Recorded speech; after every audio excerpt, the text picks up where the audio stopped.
La jalousie n'est pas un sentiment d'amour, mais c'est un sentiment d'insécurité.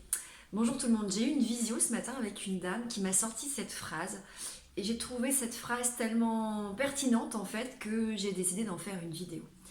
Effectivement, la jalousie n'est pas un sentiment d'amour, mais est plutôt l'expression d'un sentiment d'insécurité. Insécurité qui va venir de schémas,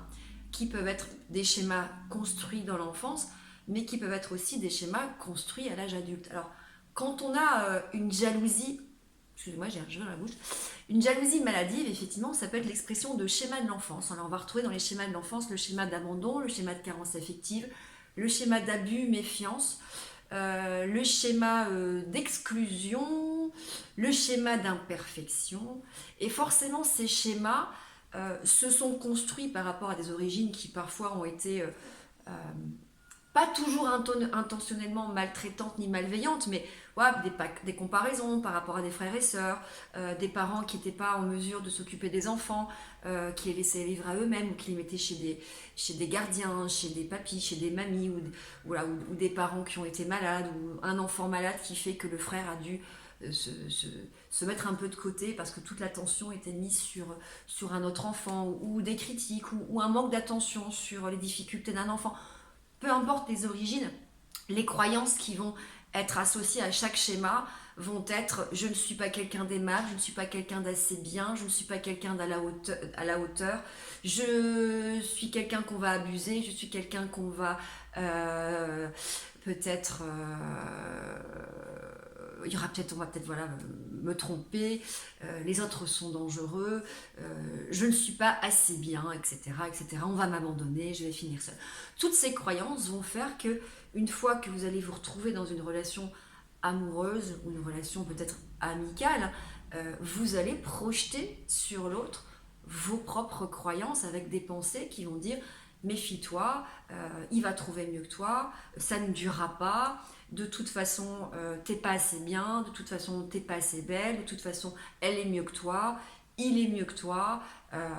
il te donne pas l'attention qu'il faut, t'en auras jamais assez. Voilà, et ce qui peut créer des émotions derrière, d'anxiété et de colère, la colère pouvant souvent cacher une autre émotion qui est plus primaire, qui est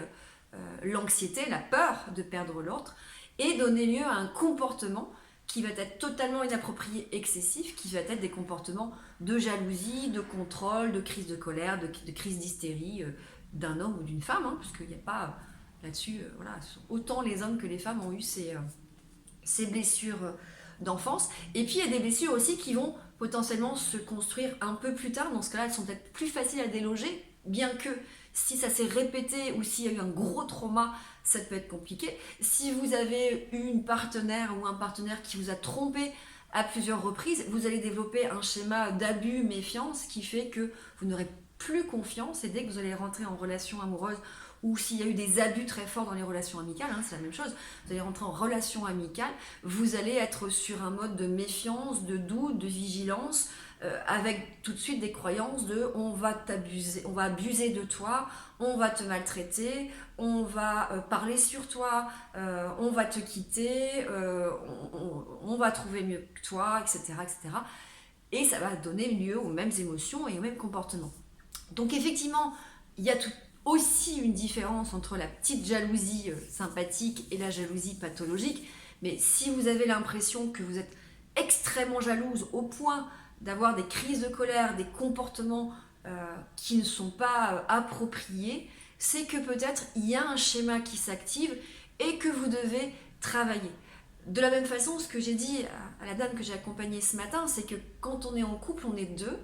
et qu'il faut travailler son schéma, et ça je vous l'ai souvent répété dans mes vidéos, et trouver le bon partenaire. Il y a des partenaires qui vont activer plus que d'autres la blessure. Si vous êtes avec un partenaire qui est instable, qui est inconstant, qui est infidèle, qui vous a fait plusieurs fois le tour, forcément derrière, vous savez que votre blessure, elle va être davantage appuyée ou malmenée. Alors qu'il y a des partenaires qui sont sérieux, qui sont fidèles, qui sont aimants, qui sont attentifs. Voilà, donc vous devez travailler votre schéma et faire en sorte aussi d'être avec le bon partenaire. J'espère que cette vidéo vous aura été utile. À très bientôt.